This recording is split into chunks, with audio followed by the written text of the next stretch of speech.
Manusia laki ngeliat perempuan cantik wajar. Laki lihat perempuan kondisi keuangannya tajir kaya wajar. Lihat perempuan dari kalangan berkelas wajar. Tapi semua ada masanya. Tapi kalau kita patokannya kata Nabi fadfar bizatidin, agama, pilih agama, kamu akan bakal selamat dunia akhirat. Artinya suami patokan milih perempuan buat calon istri pendampingnya itu agama. Kenapa? Satu saat ya nggak usah ditanya, kalau lagi kondisi lagi senang hebat kan tuh bini seneng.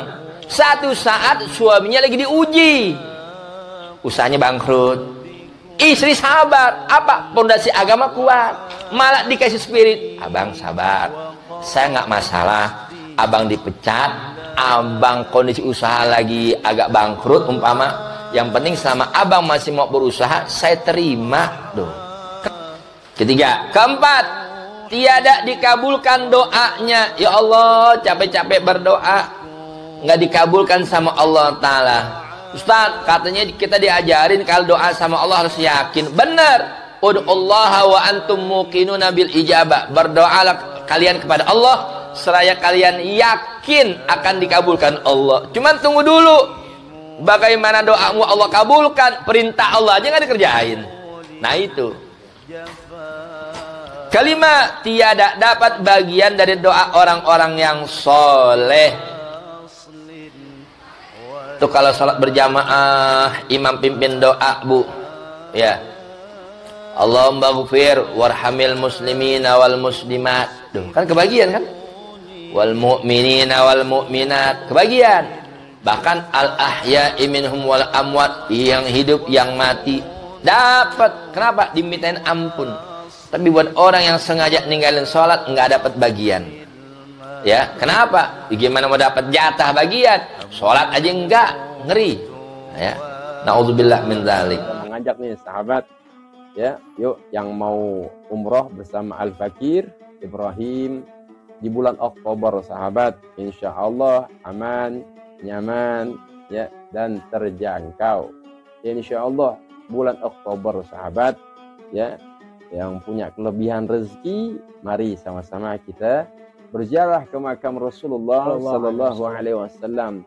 Kita salat di Raudhah, kita salat di depan Ka'bah, kita salat di Hijr Ismail, kita melaksanakan umrah bersama-sama. Insyaallah mudah-mudahan dapat keridhaan dari Allah Subhanahu wa taala. Nama travelnya Prawira Travel. Yang kantornya ada di wilayah Bekasi. Ya. Kita di Jakarta. Insya Allah silakan menghubungi nomor telepon yang sedang berjalan itu. Ya Des ya? Insya Allah. Bulan Oktober sahabat. Nah ini bersama saya, bersama kami semuanya di bulan Oktober. Yuk daftar. Perihal menyinggung wajibnya sembahyang 5 waktu. Bermula sabda Nabi sallallahu alaihi wasallam, as-salatu imaduddin, faman aqamaha faqad aqamad-din, wa man tarakaha faqad hadamad-din. Artinya bermula bahwasanya sembahyang salat 5 waktu itu adalah tiangnya agama. Maka barang siapa mendirikan sembahyang, maka sesungguhnya ia mendirikan agama. Maka siapa meninggalkan sembahyang, yang meninggalkan salat, maka sesungguhnya ia telah merubuhkan agama. Ibu punya rumah dibangun, namanya tempat tinggal bu, kediaman rumah. Kan nggak bisa langsung begitu aja tegak. Waktu dibangun ada porosnya, ada tiang-tiangnya. Diibaratkan begitu. Contohnya rumah tempat tinggal, tiangnya 5, 1 aja, ya, kekuatannya kurang. maka secara menyeluruh ada efeknya. Kekuatan rumah itu pun juga akan berkurang. Itulah gambarannya bahwasanya yang Nabi sabdakan, sholat itu tiang agama.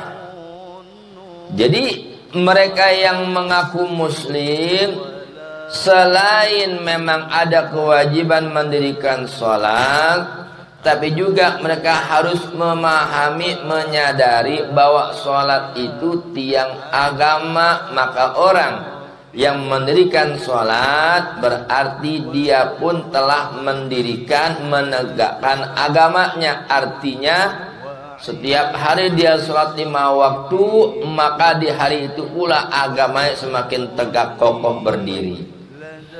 Sebaliknya, orang muslim, laki, perempuan muslimah, dia paham, tahu kewajiban sholat, tapi berani ninggalin sholat, maka na'udzubillah. Maka orang yang meninggalkan sholat itu berarti dia sendiri yang telah merubuhkan, menghancurkan agamanya. Kekuatannya berkurang. Ibu, nih contoh. Ini mic nih, saya pegang pakai jari 5. Ya kan? Sehari semalam sholat berapa waktu? 5. Nih, ibarat nih, ini bangunan dipegang nih 5. Ini mic 5 nih. Kalau saya lepas 1, nah dimulai nih. Kekuatan begini sama begini kan beda, Bu. Iya kan? Sholat subuh enggak? Sholat duhur enggak? Tuh, dimulai goyang.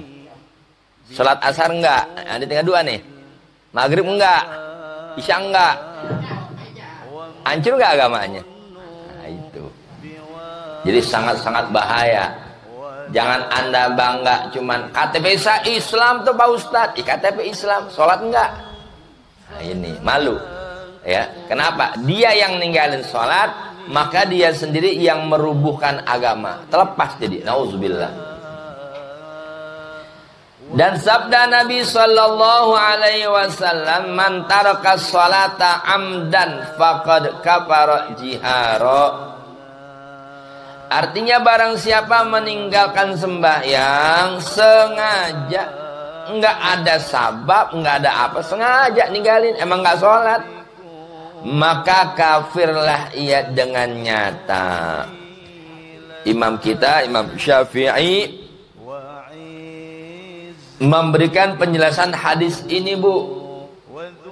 Artinya apa? Ada 2 pemahaman.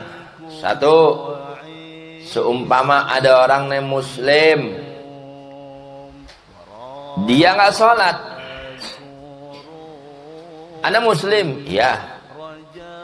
Tahu kan sholat wajib? Saya tahu. Sampai sholat? Enggak. Kan tahu sholat wajib, kenapa nggak sholat? Enggak, lagi males. Tapi tahu kan sholat wajib? Iya, saya tahu sholat wajib. Tapi nggak sholat, males. Orang semacam ini, Bu, dia belum kafir, tapi dosa besar. Belum kafir karena dia tidak mengingkari kewajiban sholat, tapi dia dosa besar karena sengaja ninggalin sholat. Yang pertama. Yang kedua, Anda muslim? Iya, muslim dong, tuh KTP Islam. 2 waktu sholat, sholat yuk. Enggak, ngapain sholat? Loh, sholat kan wajib. Siapa bilang wajib? Enggak tuh, yang mau aja. Nah, dia mengingkari kewajiban, bukan hanya sekedar ninggalin sholat, tapi mengingkari kewajiban. Saat itulah orang seperti ini disebut kafir. Artinya sudah menolak kewajiban agama. Nauzubillah. Jadi lihat dulu orangnya. Kalau dia tidak mengingkari kewajiban sholat, dia yang ninggalin sholat, maka dia belum kafir, cuman dosa besar. Tapi kalau ada orang bukan sekedar ninggalin, tapi mengingkari, artinya tidak mengakui akan kewajiban sholat tersebut. Nah, itulah disebut. Makanya disebut kafir itu, Bu, dari kata-kata kafara yakfuru bimakna ankara yunkiru, mengingkari. Nah, itu. Ya. Jadi kafir, nakir, orang yang mengingkari, menolak. Padahal sholat itu wajib, dia kata nggak wajib. Seperti ini, maka disebutnya apa? Kafir. Nauzubillah min dzalik. Ngeri, hati-hati. Dan sabda Nabi sallallahu alaihi wasallam, awwalu ma yuhasabu bihi al-'abdu yaumal qiyamah min amalihi salatuhu, fa in salahat faqad aflaha wa anjaha, wa in naqasat faqad khaba wa khasira. Artinya awal mula nanti bu yang diperiksa, kita ini diinterogasi, ditanya akan amal-amal si hamba. Kapan? Kelak di hari kiamat. Apa yang pertama ditanyakan? Itulah sembahyangnya, sholatnya. Maka jika sembahyangnya, sholatnya itu sempurna, benar, maka beruntunglah ia. Dengan apa? Dengan keterimaan lain-lain amalnya pula. Jadi kuncinya di sholat. Sholatnya benar, diterima sama Allah, otomatis amalan yang lainnya ikut ke bawah, diterima sama Allah juga. Tapi sebaliknya, jika sembahyangnya kurang, maka sesungguhnya rugilah ia dan sia-sialah lain-lain amalnya adanya. Sedekah bagus, bagus sedekah. Cuman apa artinya sedekah kalau kagak sholat? Kan begitu bu. Puasa rajin, lah aneh nih. Puasa rajin, cuma sholat enggak. Dulu ada pemahaman nyeleneh tuh bu, menyesatkan. Kenapa? Nggak perlu buat kita sholat, yang penting hati ingat Tuhan. Ini namanya bahlul, tau bahlul? Nah, oon kata orang hutan kayu. Nah, iya, ini menyalahi firman Allah sendiri. Padahal Allah sudah tegaskan dalam firman-Nya, qala ta'ala wa aqimis sholata li dzikri. Dirikan, tegakkan sholat untuk ingat kepadaku. Jadi bu, orang kalau sholat, kita sholat, makanya begitu kita awali sholat dengan takbiratul ihram, Allahu Akbar, maka lepaskanlah semua urusan. Tidak ada yang perlu buat kita ingatkan, kecuali saat itu hanya kita fokus ingat sama Allah. Itu. Putuskan hubungan kita dengan dunia, tinggalkan, jauhkan. Karena itu arti dari lizikri, dirikan sholat, lizikri, untuk ingat kepadaku. Jadi kalau orang yang sholat, berarti dia tengah ingat sama Allah. Jadi aneh kalau ada orang bilang, gak usah sholat, yang penting hati ingat sama Tuhan. Lah sholat kagak, kapan ingatnya? Sekarang orang yang sholat aja bu, maaf, ada gak orang sholat kadang-kadang pikirannya ngelantur? Ada gak? Nah itu sholat, masih ngelantur, bagaimana kagak? Sholat. Nah ini ya, jadi betul-betul wajib waspada. Maaf, termasuk ibu sebagai kaum perempuan. Kenapa Ustadz? Perihal namanya perempuan yang masih produktif, masih datang bulan, ya nanti akan diajarkan tuh, jangan sampai contoh umpama jam 12 siang udah masuk waktu zuhur, ya kan? Udah 12:30, kan udah masuk waktu sholat tuh, berarti kan udah kewajiban wajib. Ibu belum sholat zuhur, jam 1 ibu ke kamar mandi, maaf, niatnya mau pipis. Saat pipis, maaf, ternyata berbarengan keluar darah, datang bulan.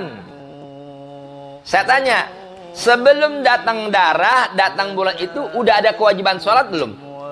Udah ada kan? Udah masuk waktu. Ibu kan lagi main salangan, otomatis nggak sholat dong. Tapi jangan lupa, tuh zuhurnya utang tuh. Jangan pakai ngeles, nggak sholat dong, kan lagi halangan. Yang asar betul nggak sholat, karena halangan dulu sebelum masuk waktu asar, tapi zuhurnya udah masuk. Maaf, ini banyak wanita yang belum memahami. Iya, khawatir nih. Akhirnya perempuan cuma ngakunya lagi halangan kok. Ustadz kan halangan malah nggak boleh sholat. Emang bener, Perempuan halangan sholat bukan pahala, malah dosa lagi halangan. Cuman ingat, ini perkara suka ketinggalan. Gitu loh. Ya. Apalagi seumpama yang laki. Kayak laki ibu gak sholat, tanya, ayah emang halangan gak sholat? Laki gak sholat mau jadi apa coba? Hati-hati. Ya. Jadi perkara-perkara yang dulu-dulu aja tuh Bu, maaf saat kita dulu Bu. Kenapa Ustaz? Masih singit Bu Haji, tahu singit? Nah, lebih dari layangan. Lagi miring, lagi koslet.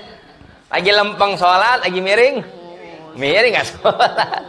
Kenapa? Tetap. Dan sekarang kita udah mulai tobat, pengen memperbaiki ibadah kita. Ingat, ada waktu senggang, nyicil deh apa? Kodoin. Ibu waktu malam bangun tahajud, silakan, nggak dilarang, tapi sambil cicil kebolehan. Ya, walaupun umpama memang nggak sepenuhnya, insya Allah Bu, kita niat mengkodok, kan kodok itu kan utang, ya kan? Dikatakan apa? Walaupun seumpama ajal keburu sampai, tapi kalau tuh hamba udah ada niat taubat, pengen bayar utang sholatnya, dikodok-kodokin. Umpama nih utangnya belum kelar, insya Allah Allah maafin. Makanya juga ada caranya, contoh-contoh. Umpama orang tua nih, datang bulan suci Ramadan, kan ada kewajiban puasa. Cuman kebetulan orang tuanya lagi sakit-sakitan Bu Haji, nggak bisa puasa dong. Ya. Sampai ternyata belum kelar Ramadan, ajal keburu sampai. Kan begitu kan? Maka ada diajarkan apa? Nanti si anak, nih anak kalau yang sayang orang tua apa? Dia bisa kodoin puasa emak bapaknya. Termasuk sholatnya. Itu orang tua namanya lagi apa namanya? Lebih dari pingsan. Ustaz Ibrahim namanya apa lagi apa? Koma, ya kan? Sholat ini kodok-kodokin tuh, ya. Ini bukti anak saya sama orang tua. Jangan sedih-sedih. Baru seminggu udah ribut masalah warisan. Iya kan? Apa di jalan tuh mikirin, bapak saya masih punya utang nggak ya? Nah, mau utang duniawi mau orang pikirin, apalagi utang ukhrawi apa? Sholatnya. Puasanya, aduh kemarin ibu saya bulan puasa sakit nih, keburu meninggal, kan nggak puasa tuh. Anak pikirin nggak tuh? Kalau saya sama orang tua kodoin puasanya, nah itu termasuk, ya. Apalagi diri kita masih ada umur, kapan lagi? Ya, cicil. Jadi, nah, Ustaz, kalau perkara kita mau kodok sholat, apakah harus berurutan? Nah, seperti keseharian kita sholat kan subuh dulu tuh. Subuh, zuhur, asar, maghrib, isya. Sekarang kalau ibu mau rendengin, contoh gampang. Umpama ibu bangun malam nih, jam 4. Apalagi sekarang, subuh kan mulai mundur nih. 4:30 lewat, 4:40 kalau salah, 4:43. Ya. Jadi ibu bangun jam 4, udah rapi nih, udah ada air wudhu, ada kamar mandi, pipis, ambil air wudhu, ibu udah mau kena nih di atas sejadah ngadep kiblat. Apa? Dahulukan sebelum ibu qiyamul lail, kodoin dulu sholat. Umpama ibu nyicil bayar subuhnya dulu, ya kan? Kalau ibu senggang, kuat fisiknya sehat, habis kodok subuh selesai, bangun lagi kodok zuhur. Ya boleh. Lah makanya saya bilang enggak harus beriringan waktunya zuhur, atau ada juga umpama ntar nih sholat zuhur nih, ya kan? Nah, ibu sholat sunat qobliyah, kemudian sholat zuhur yang adaan, sebelum ibu tutup ba'diyah, ibu bangun lagi diiringi bayar qada zuhur lagi. Bisa juga. Itu juga termasuk apa? Mungkin untuk lebih memudahkan nandain zuhur, saya qadanya zuhur juga deh, jadi nggak lupa. Jadi ada juga malam. Jadi sebetulnya qada sholat itu ya kapan aja bebas. Jadi sekarang gini, maaf, orang sanggup bangun tengah malam, sholat sunat, qiyamul lail, mentok deh semua hampir 8 rakaat, bukan salah, bagus. Cuman salahnya yang sunat dia belain, yang wajib lupa. Utang wajib nggak? Nah itu maksudnya. Artinya jangan sampai yang sunnah dibelain, utang qadha sholat malah nggak dikerjain. Ah ini salah. Ibarat ibu dagang. Bu namanya orang dagang, kan pengen nyari untung bu ya. Ya. Nah, sekarang jangan sampai apa? Itu kan yang namanya kewajiban itu bu, modal kita. Ibu umpama punya warung, modal beli rokoknya umpama katakanlah 1 bungkus 10.000, ibu jualnya 15.000, kan ada untung tuh goceng 5.000. Sekarang begini, kalau ibu cuman modalnya 10.000, jualnya 10.000 lagi, nggak ada untung, kira-kira rugi nggak? Ya iya, bukan masalah walaupun balik modal, tapi kan rugi waktu. Kalau orang mau dagang itu mau ngapain dagang? Modal ceban balik ceban. Kalau modalnya 10.000 ceban balik 15.000 masih untung. Artinya apa? Ya, itu ya untung kita yang sunnah-sunnahnya tuh qobliyah ba'diyah, ya kan? Masuk apa namanya qiyamul lail. Tapi jangan lupa, kenapa? Ini modalnya balikin dulu. Apa? Itu tadi utang-utangnya. Jadi gimana mungkin akan untung? Nah kalau modalnya hanya belum balik, ibarat orang tadi jual beli modalnya 10.000, mestinya dia jual 15.000, ada untung Bu Haji ya. Balik modal 10.000 kan udah bagus. Sekarang modal 10.000, balik goceng, bukan untung, buntung. Nah itu maksudnya. Jadi boro-boro ngarep dapat untung dari sholat sunnah ba'diyahnya, qobliyahnya, qiyamul lail. Lah, ini modalnya aja belum balik tuh, belum diqodok-qodokin yang wajib. Nah itu. Makanya ya seiring waktu, nah itu caranya. Jadi bisa ibu iringi. Kayak tadi saya katakan, apa namanya? Bab gini, kalau habis subuh kan nggak ada sholat, iya kan? Nah, makanya saya bilang kalau ibu mau qodok subuh, umpama iringi sebelum masuk waktu adzan subuh tuh, ibu qodok subuh. Entah kalau zuhurnya gitu juga. Kalau zuhur mungkin habis zuhurnya sebelum dia bisa ibu bangun lagi qodok zuhur.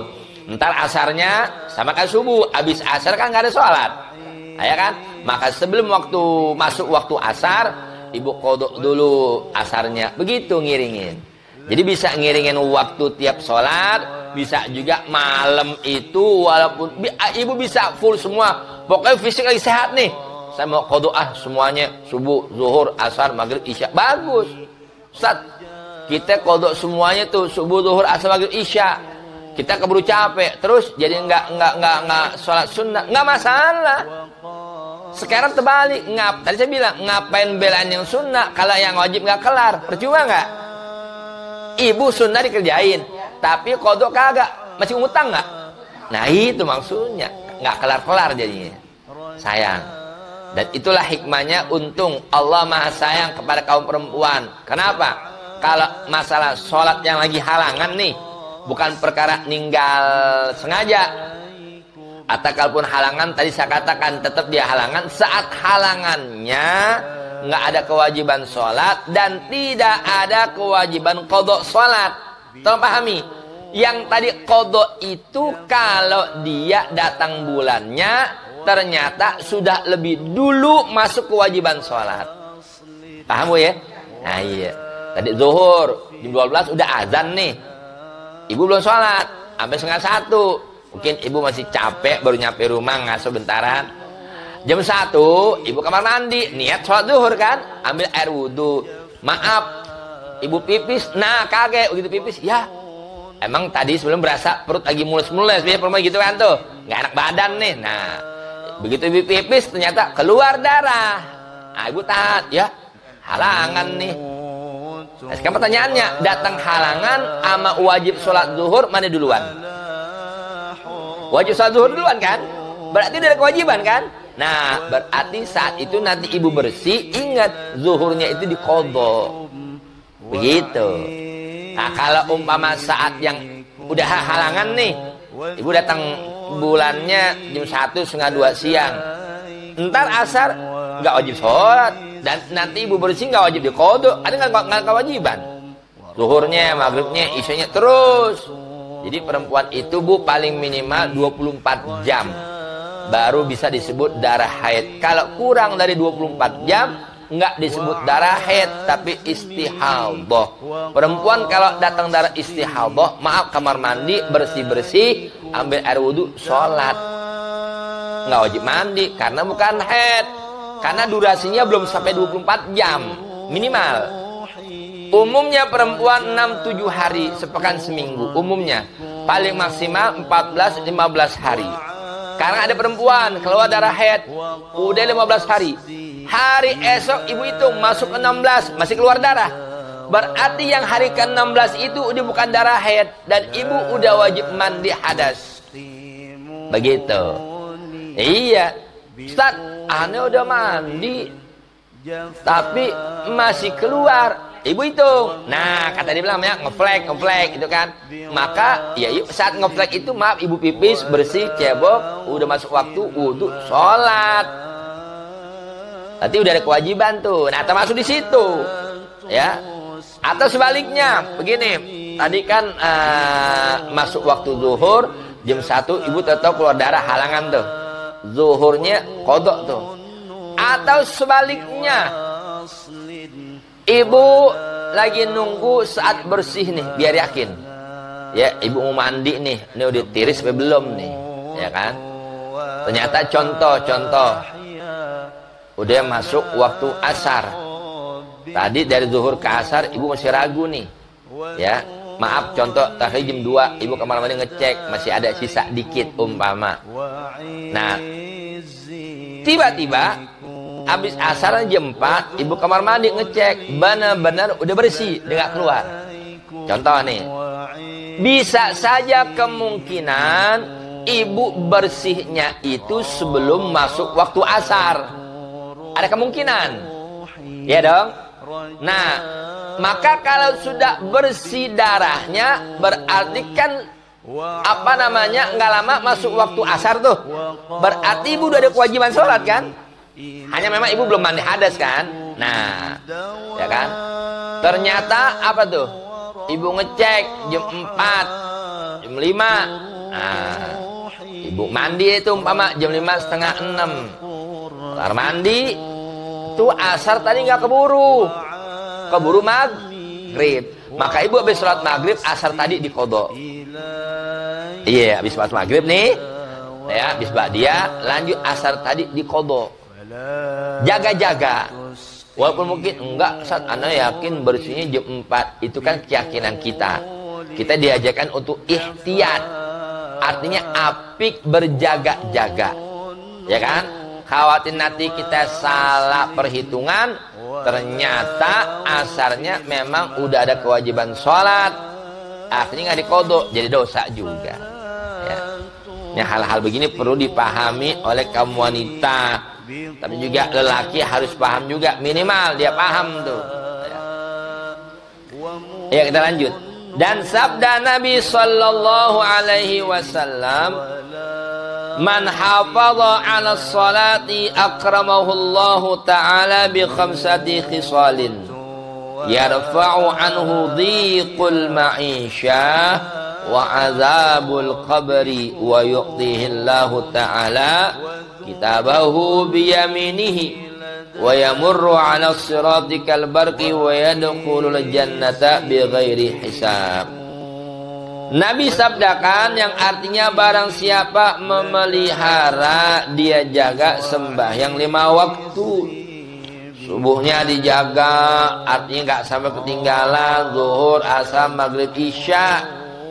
Maka orang yang menjaga sholat itu 5 waktu akan dibalas oleh Allah dengan cara apa? Maka dimuliakan oleh Allah Ta'ala dengan 5 perkara.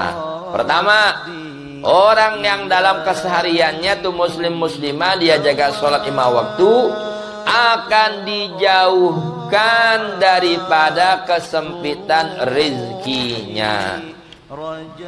Ini kalau yang paham udah ada jaminan. Berarti apa? Orang yang jaga sholatnya, jaminan hidupnya nggak bakal melarat. Iya, nggak bakal melarat, nggak bakal susah rezekinya. Ini banyak orang, Bu, maaf kadang-kadang kayaknya nyalahin Tuhan gitu loh. Ya Tuhan, ya Allah, hidup begini amat, susah amat. Kayaknya Tuhan disalahin. Padahal yang salah dia sendiri, kenapa? Kagak sholat. Bu, yang kaya aja, orang kaya, duitnya banyak, kagak sholat, kan udah jelek. Ada lagi lebih jelek, Ustaz Ibrahim, udah kismin kagak sholat, belagu. Ada nggak begitu? Udah kismin, bukan miskin lagi baji, kismin. Iya, miskin kan, kismis mah manis. Udah miskin, orang tahu miskin nih. Ini saya balik, kismin kan udah lebih susah banget itu loh. Masih nggak mau sholat, la ilaha illallah Muhammadur Rasulullah. Nah, itu. Jadi berapa banyak orang tak menyadari ternyata sempit rezekinya gara-gara ulah dia sendiri. Kenapa? Tahu dirinya muslim tapi nggak sholat, jangan salahin. Tapi kalau dia menjaga sholatnya, jaminan tuh kata Nabi, apa? Allah akan jauhkan hamba itu, dipelihara daripada kesempitan rezekinya. Nah, ya Bu, maaf pahami kita begini, sesusah-susahnya hidup, kalau orang itu masih jaga sholatnya, insya Allah rezekinya masih ada, gitu loh maksudnya. Iya, masa iya Bu, kita ini hamba Allah, manusia yang dikasih akal, jangan kalah ame burung. Nah, Pak Ustaz, dalam hadis disebutkan, lau annakum tatawakkaluna 'alallahi haqqa tawakkulihi, seandainya kalian betul-betul pasrah sama Allah, lagi dagang, lagi usaha, lagi kerja, datang masuk waktu sholat, udah tinggalan dulu yang lain, dia sholat dulu. Kalau saya sholat tapi pelanggan saya kabur nih. Nah, kan umumnya orang begitu Bu. Maaf jangan singgung. Kadang-kadang saya suka perhatiin di pinggiran pada dagang tuh yang gerobak, ya kan.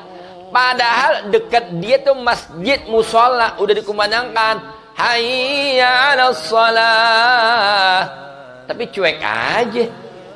Padahal lagi nggak ngelayan pembeli, pelanggan nggak ada. Ya Allah, gimana ceritanya Anda minta rezeki sama Allah, tapi Allah panggil nggak Anda jawab, kan begitu.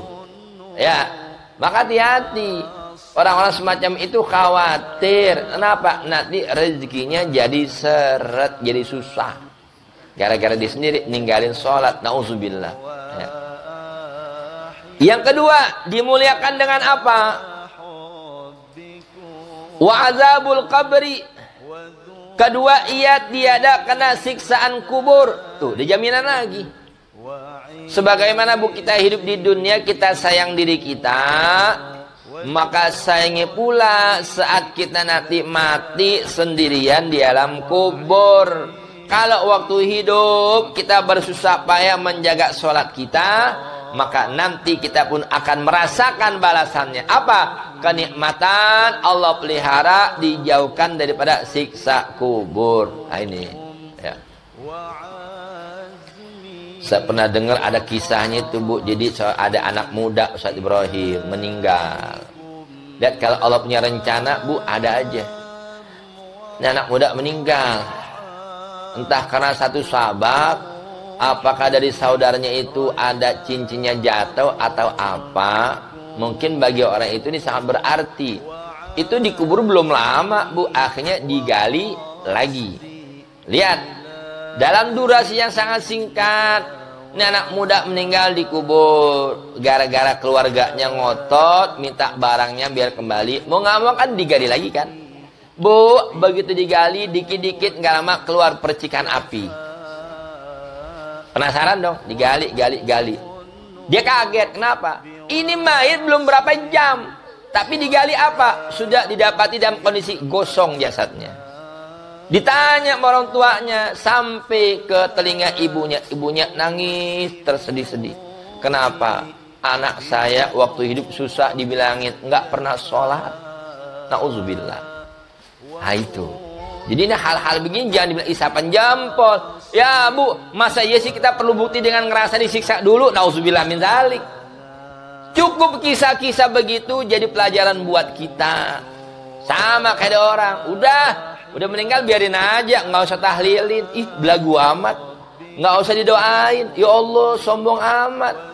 Nggak, pokoknya kalau tahlilan bid'ah, didoain bid'ah, nggak bakal nyampe. Yang begini nih, ente mau percaya nyampe? Gimana Ustadz? Lo mati dulu, gue doain.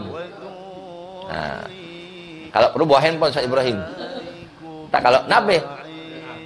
Oh iya, Ustaz Ibrahim makasih doanya nyampe. Emang bisa di kuburan Mbak WA? Nggak bisa. Iya.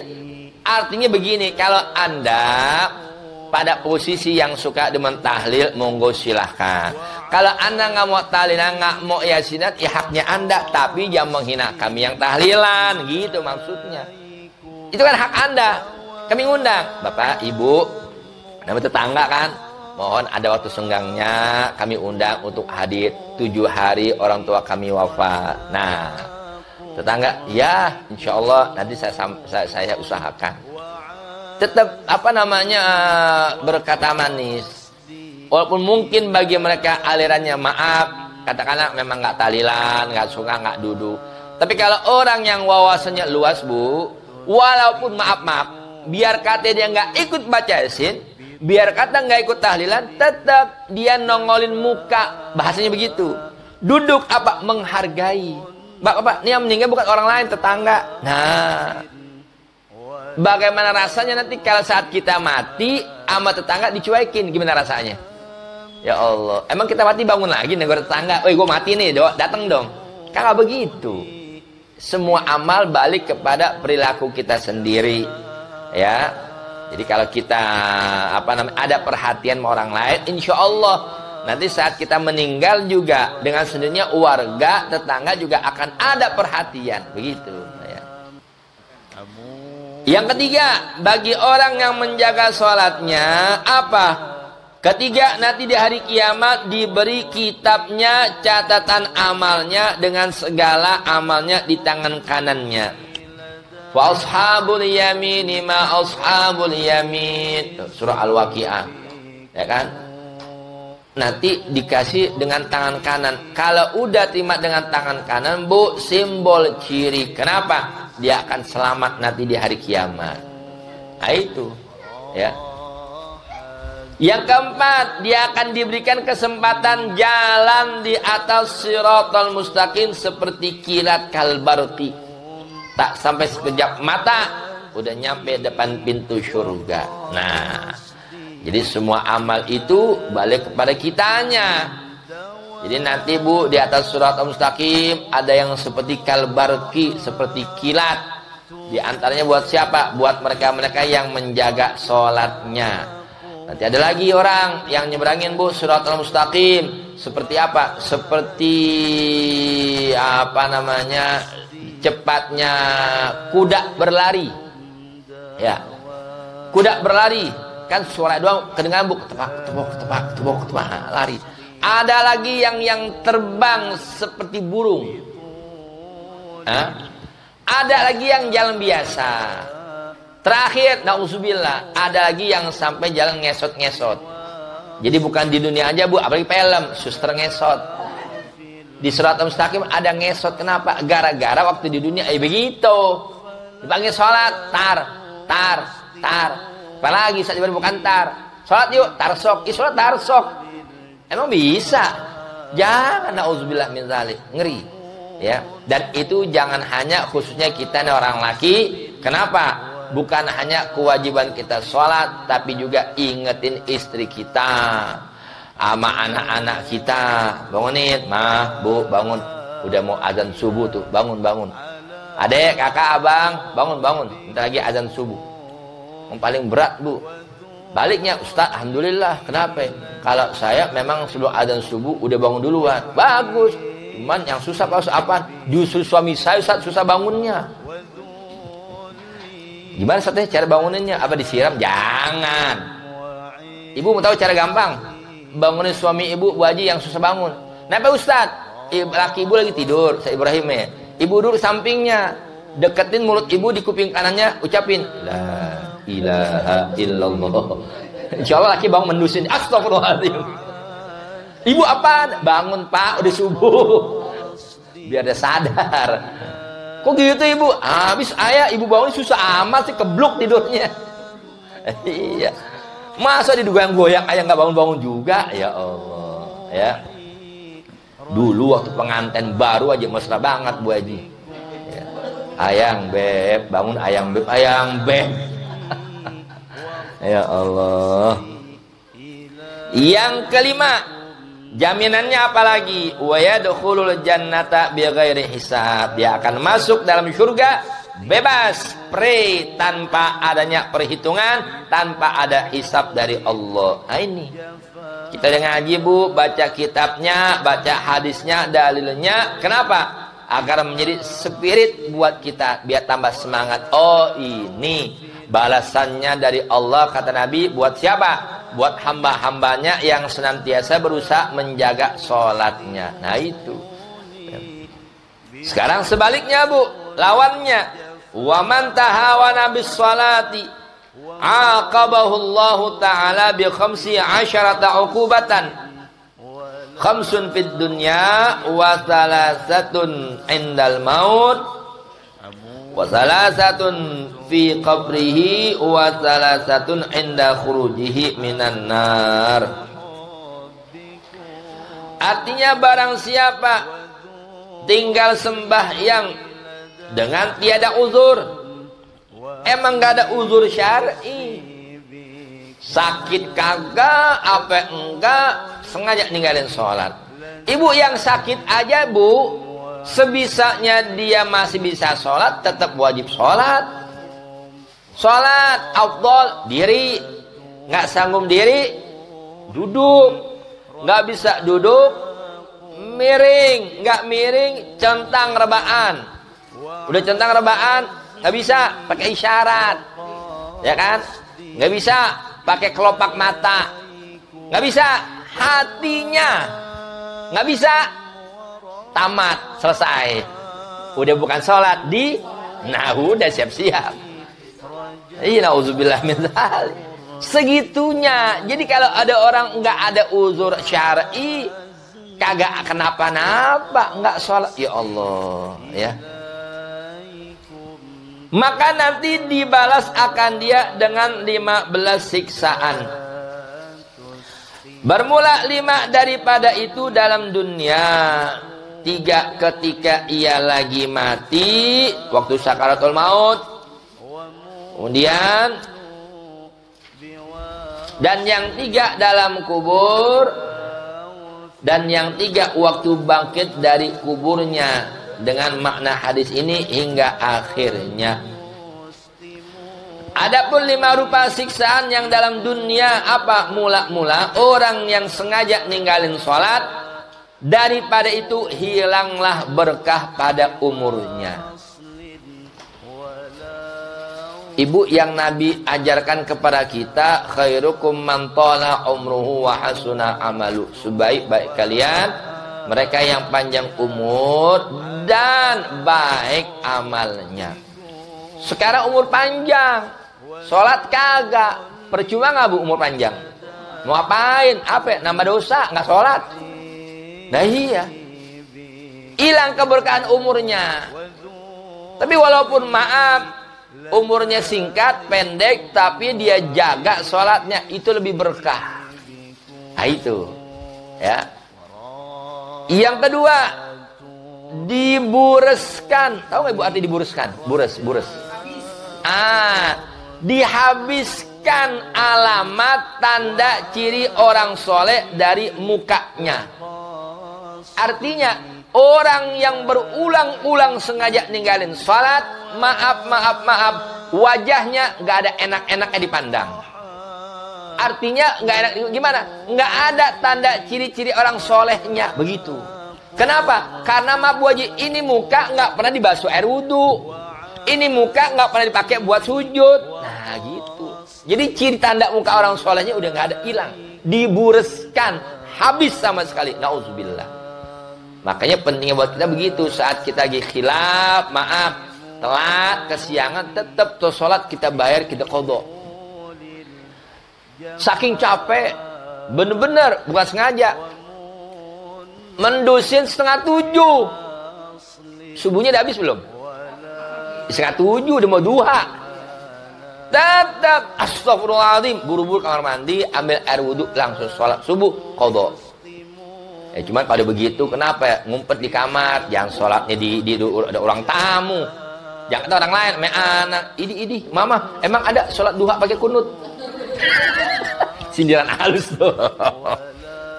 Begitu kan? Nggak ada, Dek. Mana ada duha pakai kunut? Tadi aku lihat mama kayaknya duha jam 7 kok pakai kunut. Mama kesiangan. Itu tetap cepetan, ya. Namanya orang itu namanya tanpa unsur kesengajaan. Artinya orang semacam itu dimaafin karena nggak sengaja, emang capek. Beda, emang udah bangun mendusun jam 5, cuman berleha-leha. Nah dulu hujan, masih capek. Nah, kenapa? Keburu habis waktunya, jadi dosa. Kayak sengaja ngajak ninggalin, ya Allah. Yang ketiga, tiap-tiap amalnya yang soleh, perbuatan baiknya tiada keterima. Ya Allah, ini nih yang bahaya. Biar kata dia rajin sedekah, bantu orang, nolongin orang, rajin berbagi, cuman jurusan sholatnya nggak beres. Maka na'udzubillah. Kenapa? Semua amal baiknya tersebut tidak diterima sama Allah. Kenapa? Karena dia sengaja ninggalin sholat. Ibu, yang kita berbuat amal baik itu akan balik kepada diri kita. Kita sedekah, emang hasil sedekah kita buat Allah. Allah nggak butuh sama kita. Ya. Jadi yang Allah suruh aqimus sholat, dirikan sholat. Kalau sholatnya perintah Allah sudah kita tegakkan dengan sendirinya, baru amal ibadah yang lain pasti Allah terima. Oh, nih hambaku, perintahku saja dijaga. Tuh, ya. Kayaknya buat para wanita, apalagi gadis-gadis. Kenapa Ustadz? Paling gampang kalau Anda mau dapat jodoh, lihat sosok lelaki apa? Yang rajin sholatnya. Kenapa? Kalau Allah saja perintahnya dijaga, apalagi Anda sebagai perempuan udah pasti dijaga. Nah begitu.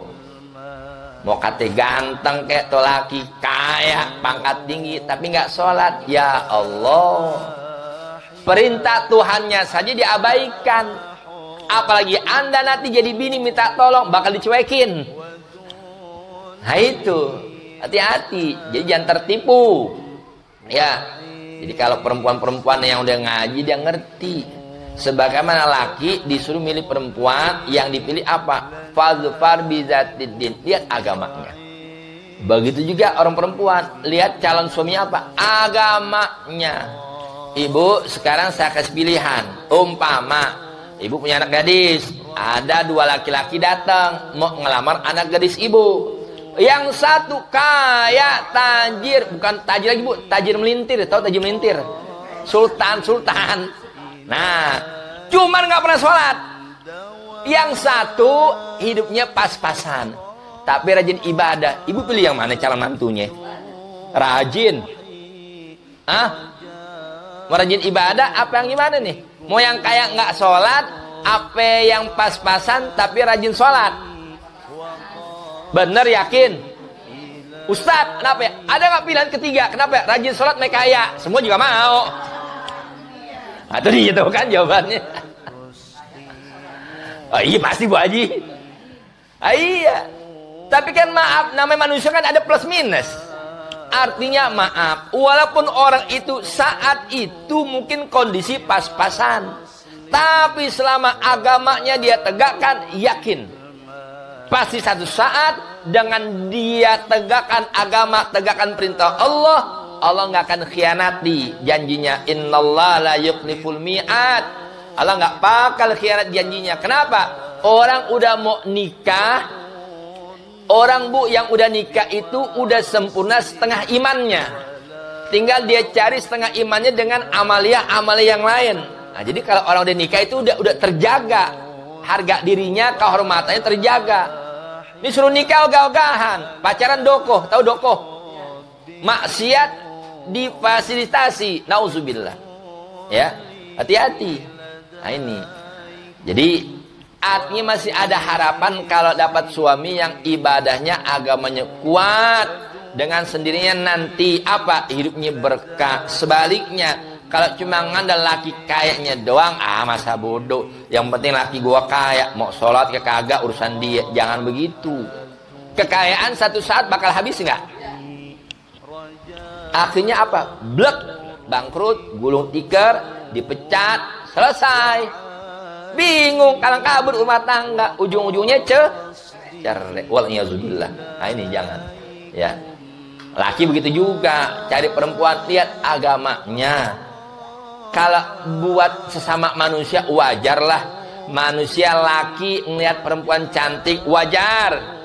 Laki lihat perempuan, kondisi keuangannya tajir kaya wajar. Lihat perempuan dari kalangan berkelas wajar. Tapi semua ada masanya.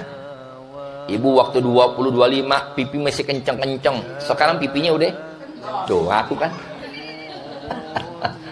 Iya, ada masanya. Kaya, ada masanya. Ya, mau turunan. Oh, bapaknya orang berpangkat. Yang bapak berpangkat kan bapaknya, anaknya belum tentu.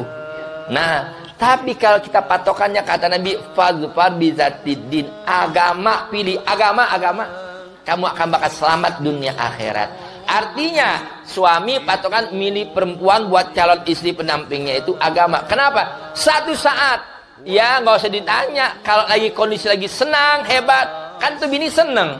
Satu saat suaminya lagi diuji, usahanya bangkrut, istri sabar, apa? Pondasi agama kuat. Malah dikasih spirit, abang sabar, saya nggak masalah, abang dipecat, abang kondisi usaha lagi agak bangkrut umpama, yang penting selama abang masih mau berusaha, saya terima. Duh. Kenapa? Ama bini spirit didorong. Coba maaf kalau perempuan cuma kekayaannya, begitu lakinya bangkrut selesai, tuh bini ngelirik laki lain. Ada nggak begitu? Di mana? Blasono. Jadi mau laki perempuan agama, pilih agamanya, bakal selamat Bu dunia akhirat. Sadar kenapa? Karena kita di dunia nggak selamanya, ada saatnya, ya. Sampai ke berapa tadi? Ketiga, keempat, tiada dikabulkan doanya. Ya Allah, capek-capek berdoa, nggak dikabulkan sama Allah Ta'ala. Ustaz, katanya kita diajarin kalau doa sama Allah harus yakin. Benar. Ud'ullaha wa antum muqinuna bil ijabah. Berdoalah kalian kepada Allah seraya kalian yakin akan dikabulkan Allah. Cuman tunggu dulu. Bagaimana doamu Allah kabulkan, perintah Allah aja nggak dikerjain. Nah itu. Kalimat tiada dapat bagian dari doa orang-orang yang soleh. Tuh kalau sholat berjamaah, imam pimpin doa Bu, ya. Allahumma ghfir warhamil muslimina wal muslimat. Duh, kan kebagian kan? Wal mu'minina wal mu'minat, kebagian. Bahkan al ahya'i minhum wal amwat, yang hidup yang mati dapat. Kenapa? Dimintain ampun. Tapi buat orang yang sengaja ninggalin sholat nggak dapat bagian. Ya, kenapa? Gimana mau dapat jatah bagian? Sholat aja enggak, ngeri. Ya. Nauzubillah min dzalik.